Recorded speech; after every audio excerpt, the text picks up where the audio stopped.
26 એપ્રિલે યોજનાર નગરપાલિકા તાલુકા પંચાયત તથા જિલ્લા પંચાયતની ચૂંટણી ધ્યાનમાં રાખીને પલસાણા વિસ્તારમાં રાજકીય ગરમાવો વધી રહ્યો છે ત્યારે સોમવારે સાંજે આશરે 7 વાગે જિલ્લા પંચાયતની પલસાણા બેઠકના કાર્યાલયનું ભવ્ય ઉદ્ઘાટન કરવામાં આવ્યું હતું। કાર્યાલયનું ઉદ્ઘાટન પૂર્વ કેબિનેટ મંત્રી ઈશ્વર પરમારના વરદ હસ્તે કરવામાં આવ્યું। ઉદ્ઘાટન પ્રસંગે આગેવાનો દ્વારા આવનારી ચૂંટણીમાં પક્ષની જીત માટે સંકલ્પ વ્યક્ત કરવામાં આવ્યો હતો તેમજ કાર્યકરોને વધુ સક્રિય બને જનસંપર્ક વધારવા અનુરોધ કરવામાં આવ્યો। સમગ્ર કાર્યક્રમ સ્નેહભર્યા અને ઉત્સાહપૂર્ણ વાતાવરણમાં પૂર્ણ થયો।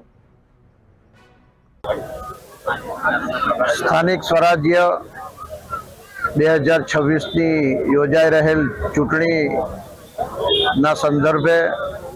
આજે સુરત જિલ્લામાં સમાવિષ્ટ એવા પલસાણા તાલુકાના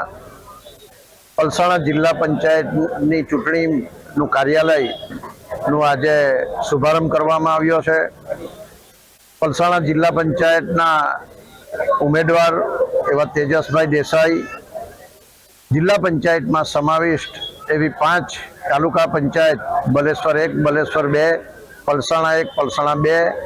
અને લીંગળ એમ 5 ઉમેદવાર અને જિલ્લા પંચાયતના ઉમેદવાર 5 ઉમેદવારો ભારતીય જનતા પાર્ટીના સુરત જિલ્લાના સંગઠનના ઉપપ્રમુખ મોહનભાઈ આહિર, કોષાધ્યક્ષ એવા યોગેશભાઈ પટેલ, સંગઠનના પ્રમુખ કુણાલભાઈ પટેલ, મહામંત્રી કુણાલસિંહ ગોહિલ, મિતેશભાઈ નાયક, અમારા આગેવાન એવા કેતનભાઈ પટેલ, ભરતસિંહભાઈ સોલંકી, પૂર્વ હોદ્દેદારશ્રીઓ, સમાવિષ્ટ ગામના સરપંચશ્રી, ઉપસરપંચશ્રી, પંચાયતના સભ્યશ્રીઓ, શક્તિ કેન્દ્રના સંયોજકશ્રીઓ, સહસંયોજકશ્રીઓ, બુથ સમિતિના સભ્યો સહિતના ખૂબ મોટી સંખ્યામાં આજે ભારતીય જનતા પાર્ટીના કાર્યકરોની ઉપસ્થિતિમાં ચૂંટણી કાર્યાલય એ જિલ્લા પંચાયત બેઠક પલસાણાનું આજે શુભારંભ